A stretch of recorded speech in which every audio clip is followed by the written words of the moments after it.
Hi guys, my name is Kirsty. Welcome back to Upside Down Books, and today we're going to be talking about my March wrap-up. Non più tra I farfalloni amoroso, notte giorno. I had a really great reading month in March, and I wasn't necessarily expecting to read as many books as I did. I think I read 7 books, and so we're going to go through them all today and talk about how much I loved them, and I will disclose right now that quite a lot of them were How to Train Your Dragon books. So as you know, if you've been following along, this year I'm sort of planning to take the pressure off reading, taking it nice and slow, and not worrying about how much I read, when I read, or what I read. That means that I'm really just going with the flow with what I feel like reading and how often I feel like reading. So if I read like nothing in one month, then that's totally fine. One of my other main goals for this year is to try and finish off more series. I am a chronic series non-finisher and I really want to fix this, and so I have built in rewards into my book buying ban regime thing to reward me so that I get, like, I don't know, extra motivation to actually finish off series as well as finishing off books themselves. Now, if you haven't seen my video about how that works, you can feel free to go and watch it if you want to know in depth, but I think I've changed something and I've basically given myself more of a loophole, so that now instead of getting a quarter of a point for every book in a series when I finish the last book, I get half a point, so I'm actually getting more. So the whole point of this buying regime is I read 2 to buy 1, and that means that my like how many books I buy in a year should be half as many as I read, but it also means that when I have loopholes, like this series is the main way I get it, it means I don't buy half as many, but I at least only buy as much as I read, and there's like a direct replacement rather than it being more than. So it still works, and it's still like really helpful for situations like now. If you may remember, where I was getting close to like -20 books. I have brought that back to about -10 at this point, so that is an achievement, and I'm hoping that that will continue with a few other series I'm planning to finish to really get myself back in the positives again and then be back on a nice 2-for-1 balance. I'm actually impressed by how much motivation this has given me to finish off series. I was hoping it would work, but it is all I want to do, and I'm really hyper focused on them. So that we will talk about a lot of these books are part of a series that I have read in March, and I really enjoyed them. I just had like a really great reading month. So the first thing I think we should talk about is the physical books I read. I read a bunch of like 5 physical books, 2 audiobooks, and I think that makes 7. So yes, that would be everything. So the first book is Spice Road by Maya Ibrahim. This was fabulous. This is like an Arabian inspired fantasy set in like desert worlds. You've got Ginny, you've got enemies to lovers maybe going on. It's book 1, and I think it's going to be a trilogy. I think it's called like the Spice Road trilogy. It's a nice chunky book, and I think it was this book Chris gave to me. I've already forgotten. That's bad of me. This was like a 4 out of 5 stars for me, and like a really happy 4 out of 5 stars. I think like pacing and story-wise, I had like some queries over some things, but overall I am just utterly in love with the story and the world. This was world building done right, and not just done right, but done exceptionally well. So what issues I had with this is that it started off really strong and hot, and I was like, yes, this is amazing. In the middle it got slightly repetitive and bogged down in sort of like the character continuously reiterating why she was on this journey and the challenges she was facing, and it was a bit like, yes, we've got that, let's move on. And then the ending was like all guns blazing amazing. So just that middle bit wasn't like perfect for me, so that's why I didn't give it 5 stars, but everything else about it I loved. The settings were so interesting. You've got this sort of magical realm, but it's more of like a city that's hidden by magic, and they're the only magic users in this world, and they're trying to keep it a secret from everyone outside, and the whole plot surrounds the main character's brother going missing, and has been missing for about a year, but she just has never really accepted that he's gone, and a series of events right at the start basically put her on the path for tracking him down to confirm once and for all whether he is or is not alive. And it's this really lovely sibling sort of dynamic that is explored, because the main character is a girl, and so she has a sister who is a main part of this story, and then the brother that is missing as well. So there's a set of 3 siblings, and that's a really fun dynamic to explore. There's also a lot of like class issues explored. When I say that there's enemy to lovers like maybe explored, it's because the main character, she's sort of continuously in amongst various people who she doesn't really like or get along with, and then there's a lot of exploration into understanding the class differences, making her not like people, and then like as she begins to understand why they might be annoyed with her or vice versa, she understands where that dynamic of class and poverty comes into play, and you get like a better, beautiful understanding that happens between certain characters, which is a really cool thing to explore. But there's of course loads of magic in this, so the main character, along with anyone else from that city, can have the opportunity to become a magic wielder, and she is, and her particular affinity is with her blade or her sword. She can sort of make it transform into a different kind of weapon and do some really cool fighting, and she's known as the Jinni Slayer. Now, if you don't know what Jinni is, if you've not read much Arabian inspired fantasy, they are similar to Jinnis. It is spelt with a DJ at the beginning, if you're struggling to understand what I'm saying. And they're just slightly different, but conceptually pretty similar to a genie, but they're usually a lot more fun because they're just cooler. So this was just like an epic YA adventure, very easy to read. Despite its size, this is a kind of book you can just polish off pretty quickly. So 4 out of 5 stars from me. I'm so excited and looking forward to reading book number 2 and seeing where this whole series will go. I genuinely think that this was masterful. I hope that book 2 just gets better and better, because I think that this is going to be a new name in YA fantasy that we will want to be looking out for. So the next few books I'm going to talk about are How to Train Your Dragon books. So you may or may not be aware that I am on a bit of a How to Train Your Dragon binge at the moment, and I'm pretty pleased with myself. Okay, so I had recounted because I thought I'd only read about 4 How to Train Your Dragon books, but I actually read 5. So I read all of these. This is book 6 through to 10, and I read these all throughout March.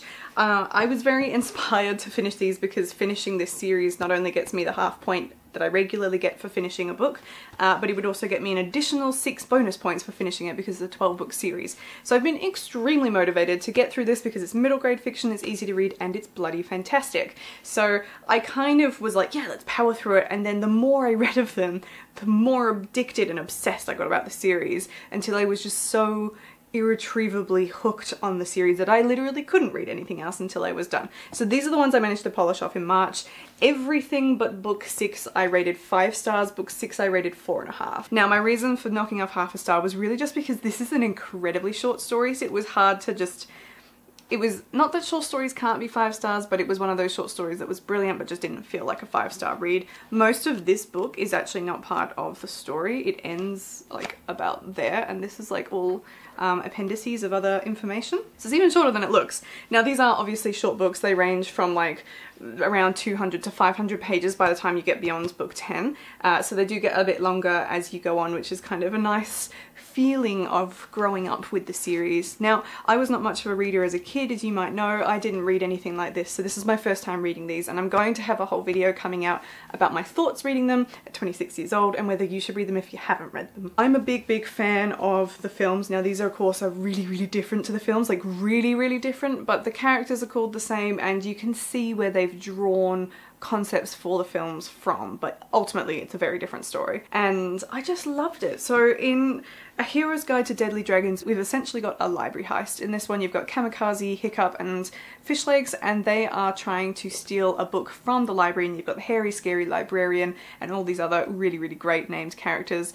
And then you've got Big Booby Bertha, who is part of the Bog Burglars where Kamikaze is from, and then you've got Stoic, and there's all sorts of things. There's like an event going on in the background of these guys trying to steal this book from the library. The fun thing about these books is that you know that there's some sort of overarching quest and theme and thing that Hiccup is working towards, but you don't really know what it is, and then as you get through the series there's like little footnotes in them that will refer back to books and be like, as you saw in this adventure, and it's quite satisfying to see how these seemingly unrelated events all come together beautifully to form a story. In How to Ride a Dragon Storm, again we have the same 3 characters, and it's all about a swimming contest that kind of goes wrong but kind of goes right. And of course Toothless is present in all of these stories as well, and so these guys end up on this epic sea voyage, and familiar villains are back in play come this book. It was really great. I really liked this one. It was probably one of my favourites in the series to read. It was just a really well-rounded adventure and had some super key and crucial things that happened in that story that are applicable to what comes next. Then there is How to Break a Dragon's Heart. This was also fantastic. This is all about a love letter gone wrong that gets Hiccup and Fishlegs in a lot of trouble. In fact, not just Hiccup and Fishlegs, but it actually gets sort of the whole hooligans and the Bog Burglars, both of those tribes, into a fair bit of trouble. And it's really interesting. Something extremely pivotal happens in this one, and we get some really satisfying sort of stories that come about. So this is like absolutely key and crucial and a big turn turning point to things starting to get a bit darker, a bit more sad, and a bit more mature. Then you've got How to Steal a Dragon's Sword. In this one, we have sort of like a sword fighting contest that goes on. Again, there's some really fun things that happen. This was sort of a bridging story that's really getting like the momentum up for the end that you know is coming, and certainly by this point I was starting to get very attached to things and getting upset at the thought of the series ending. And I think like Hiccup's character goes through some really great like character like development and growth in this one, and it's, yeah, I don't want to say too much about what the whole sword fighting contest is about because it's really quite key to the story and I don't want to spoil you.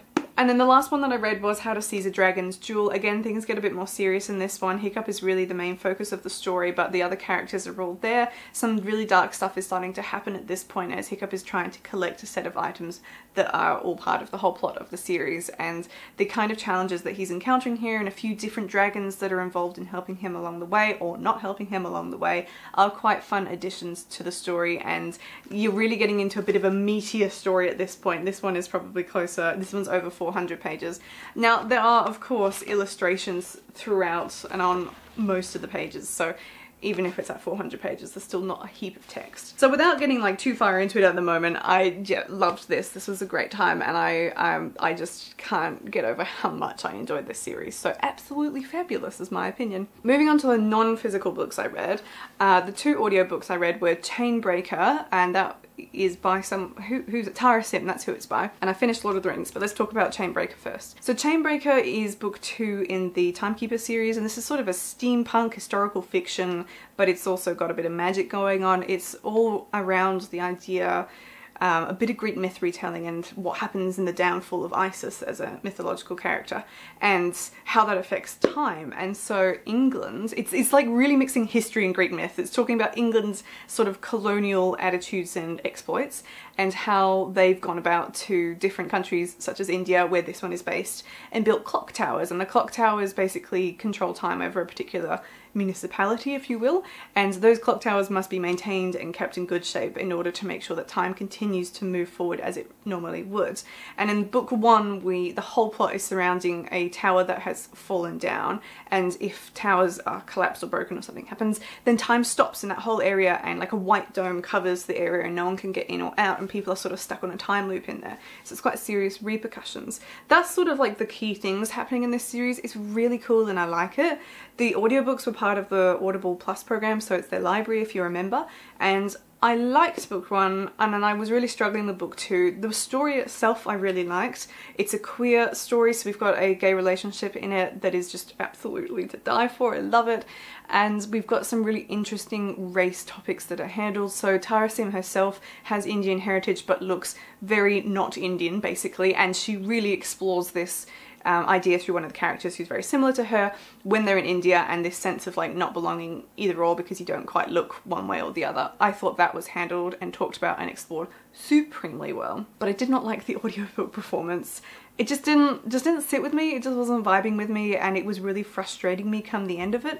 So I decided that I will not be continuing this series on Audible, and I will be trying to source a physical copy. That was a whole saga because this is so difficult to get in print these days, but I have managed to source down a copy of book 3 so I can finish the series. So this was a 3-star read for me, and I think that was partially tainted by the audiobook experience, and I'm really curious to see how I go with Firestarter. So the next book, as I said, was the Return of the King. Is that? Yes, book 3 in Lord of the Rings. Now I have been battling through this because I think anyone can tell you that this is a somewhat of a trying reading experience. However, I bloody love this. I rated this 5 stars and I was attached to this story. I have been okay with book 1 and 2. I've really mostly been reading these just to have read Lord of the Rings and know what it's about, and I quite like the audiobook performance. It's a bit old-timey, but I still really enjoy it, and I think the narrator is kind of cute because he'll sing the songs and does really great voices. But I wasn't expecting to love this as much as I did. I was so emotionally entrenched in this story. I was sobbing come the end of it.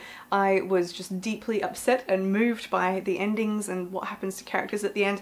I've seen the film several times, I know what happens, but it is a bit different, and there's a whole extra thing that sort of happens at the end, not after the events of the movie, but in between them returning and where Frodo and Bilbo go at the end, without just trying to keep it somewhat vague for anyone who happens to have not engaged with this story yet. There's a lot that happens in the book that is not in the film there, and I think that it's the best bit of the whole thing. I don't know whether it was because it was material I hadn't encountered in the films that made it more interesting, but it was certainly the part of the story that was thrilling, it was action-packed, and it had some key moments of showing just how much these characters have grown, particularly Pippin and Merry, and I really loved that bit of the book, so it's almost got me thinking I would love to reread these again. I don't know if I will. They are a hard read just because of how they're written, and I suppose because of when they were written. But I did enjoy these, and I'm feeling very relieved that I got to the end of Lord of the Rings and actually have loved it as much as I've done. So I'm feeling quite nostalgic about the whole thing now, and yeah, stoked to have finished it. So 5 stars. And I think if you like Lord of the Rings or you like the films and you're interested in reading them, then I do think it's a worthy endeavour, but I wouldn't recommend them as enjoyable reading just for the sake of reading them, if that makes sense. So that's everything that I read in March. So it was a really great reading month. Like, pretty much everything was 4 or 5 stars, which is unheard of except for Chainbreaker. So I had a great time, and it's always nice when you get a nice big reading month and you read 7 books, even if many of them were children's fiction, still counts. So this leaves me somewhere around 17 or 18 books for the year. As I said before, I'm making some ground on my reading regime, and I'm sitting at around negative, I think it's like negative 10.25 is where I'm at, so I'm hoping to pull that back even further going into April. I've finished off one series in March, and I'm, you know, quite close to the end of How to Train Your Dragon now, so that's really exciting to know that I've been making progress towards that as well. And also How to Train Your Dragon and Spice Road, they were gifts given to me at Christmas and birthdays and Valentine's Day. So that's also always a challenge each year, is to try and focus on reading things that people are given to me, because that's important to me. So I feel like at this point I'm actually doing a really good job in tackling challenges more so than I've ever done before. So let me know in the comments down below if you have read any of the books that I've just talked about, or if you're planning to, and I will see you in my next video. Goodbye.